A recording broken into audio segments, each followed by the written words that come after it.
இன்றைக்கி வந்து நம்ம என்ன பார்க்க போகிறோம் அப்படின்னா, கோவக்காய் வச்சு ஊறுகாய் எப்படி பண்ணலான்னு பார்க்க போகிறோம். அதுக்கு என்னென்ன இன்க்ரீடியன்ட்ஸ் தேவை, அப்புறம் எப்படி பண்ணணும் அப்படிங்கிறது வந்து இங்கே நான் மென்ஷன் பண்ணியிருக்கேன்.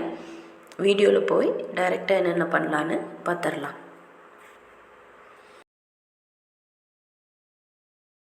கோவக்காய் வந்து 1/2 கிலோ வாங்கிட்டு வந்தாங்க. அதில் முன்னாடி பின்னாடி இருக்கிறத கட் பண்ணிவிட்டு நல்லா ரவுண்டாக கட் பண்ணி எடுத்துக்கலாம். கட் பண்ணதுக்கு அப்புறமா வந்து நம்ம வெயிட் மெஷர் பண்ணணும். ஆனால் இங்கே வந்து வெயிட் மெஷர் பண்ணலை, அதனால் வேவிச்சுட்டு தான் மெஷர் பண்ணியிருக்கிறோம். ஒரு 400 கிராம்ஸ் வந்து வெயிட் வரும். பச்சையாக வெயிட் எடுத்தோம் அப்படின்னா வேக வச்சுட்டு இருக்கும்போது ஒரு 250 கிராம்ஸ் தான் வெயிட் வந்துச்சு. நம்ம 400 கிராமுக்கு வந்து கணக்கு பண்ணியிருப்போம். அதுக்கப்புறமா இந்த வெட்டி வச்சதை என்ன பண்ணுறோம் அப்படின்னா, ஒரு இட்லி பாத்திரத்தில் ஸ்டீம் தான் பண்ண போகிறோம். வேக வச்சு தான், ஆவியில் தான் வேக வச்சு எடுக்க போகிறோம்.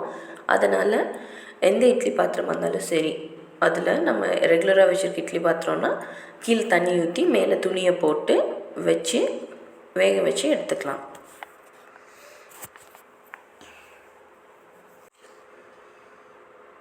ஸோ இது வந்து கோவக்காய் வந்து ரவுண்டாக சின்ன கட் பண்ணிக்கங்காட்டி ஒரு 5 to 6 மினிட்ஸ்லேயே வந்து ஈஸியாக வெந்துடும். ஒரு 5 to 6 மினிட்ஸ் கழித்து வெந்ததுக்கப்புறமா தனியாக எடுத்து ஒரு பிளேட்டில் கொட்டி ஆற வச்சுருங்க. நல்லா கூல் டவுன் ஆகணும். இப்போ இதில் இருக்கிற தண்ணியெல்லாம் வந்து வடிச்சிக்கலாம். துணி போட்டு வேக வச்சிங்க அப்படின்னா தண்ணி பெருசாக வராது. இது டைரெக்டாக பாத்திரத்துக்குள்ளே வச்சங்காட்டி லைட்டாக தண்ணி இருக்குது. அந்த தண்ணியை வந்து கொஞ்சம் வடித்து எடுத்துக்கிட்டோம். வடித்து எடுத்ததுக்கப்புறமா நல்லா ஆறுறதுக்கு விட்டுடலாம். ஆறுனதுக்கப்புறமா வந்து இதை எடுத்துகிட்டு நம்ம ஊறுகாய்க்கு ப்ராசஸ் பண்ணிக்கலாம். இப்போ வந்து முதலே நம்ம வெயிட் பார்க்காதங்காட்டி வெந்ததுக்கப்புறமா இப்போ வெயிட் பார்க்குறோம். வெந்ததுக்கப்புறமா ஒரு 200லேருந்து 250 கிராம் வந்து இருக்குது. அதனால் நம்ம ஒரு 400 கிராமுக்கு அளவு வந்து மெஷர் பண்ணி எடுத்துக்கலாம்.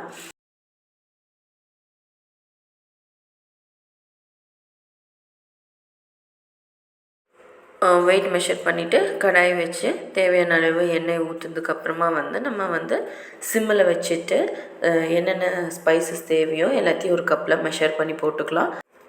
ஸ்பைசஸோட லிஸ்ட்டு வந்து முதலே அனுப்பிச்சிருக்க முன்னாடி அது பார்த்துக்கோங்க என்னென்ன தேவைன்ட்டு. உப்பு, மிளகாய்த்தூள், வெந்தயத்தூள், கடுகுத்தூள், பெருங்காயம், அவ்வளோதான். போட்டு எல்லாத்தையும் நல்லா ஒரு கப்பில் மிக்ஸ் பண்ணி எடுத்து வச்சுக்கலாம்.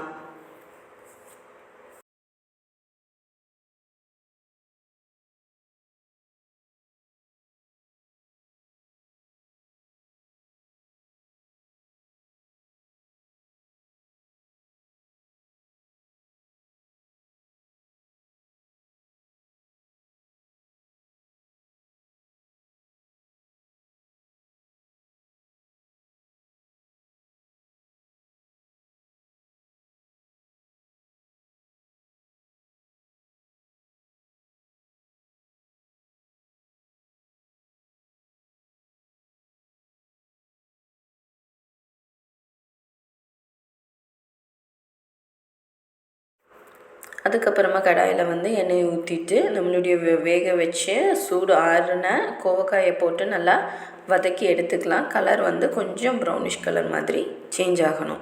அது வரைக்கும் நல்லா வதக்கி எடுத்துட்டு அதுக்கப்புறமா நம்ம மிக்ஸ் பண்ணி வச்சுருந்தா பொடிகளை வந்து நல்லா தூவி இந்த எண்ணெயிலே நல்லா மிக்ஸ் பண்ணி எடுத்துக்கலாம். எப்படி ஸ்டேஜ் கண்டுபிடிக்கணும் அப்படின்னா, அந்த கோவக்காய் வந்து இந்த பவுடர்ஸ் எல்லாம் நல்லா அப்சர்வ் ஆகி எண்ணெய் வந்து மேலே திரிஞ்சு வரணும். அதுதான் வந்து ஆஃப் பண்ணுற ஸ்டேஜு. இது வந்து பார்க்குறக்கு வந்து ஊறுகாயாட்டாக வரல அப்படின்னா பிக்கிள் பேஸுன்னு ஒன்று இருக்குது. அதை ரெடி பண்ணி அதில் வந்து ஒரு 25% எடுத்து இதில் 75% போட்டு நல்லா மிக்ஸ் பண்ணிங்கன்னா ஊறுகாயாட்டாக இருக்கும். அப்படி இல்லை அப்படின்னா இது கூடவே வந்து வேக வச்சிருந்த கோவக்காயில் ஒரு சின்ன அமௌண்ட் எடுத்துகிட்டு மிக்சியில் பல்ஸ் மோடில் போட்டு கொஞ்சம் தரு பண்ணி போட்டு ஊறுகாய் பேஸும் போட்டு பண்ணிங்கன்னா ரொம்பவே நல்லாயிருக்கும். இன்றைக்கி வந்து அந்த ஊறுகாய் பேஸ் வந்து பண்ணலை, அதனால் இன்றைக்கி ப்ளெயினாக வந்து இதுதான் ஊறுகாய் செய்யணும் அப்படின்னு ப்ராசஸ் தான் வந்து பண்ணியிருக்கோம்.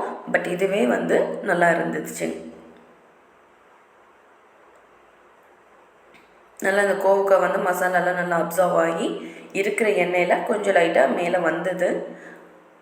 அப்போது ஸ்டவ் ஆஃப் பண்ணிவிட்டு நீங்கள் சர்வ் பண்ணிக்கலாம்.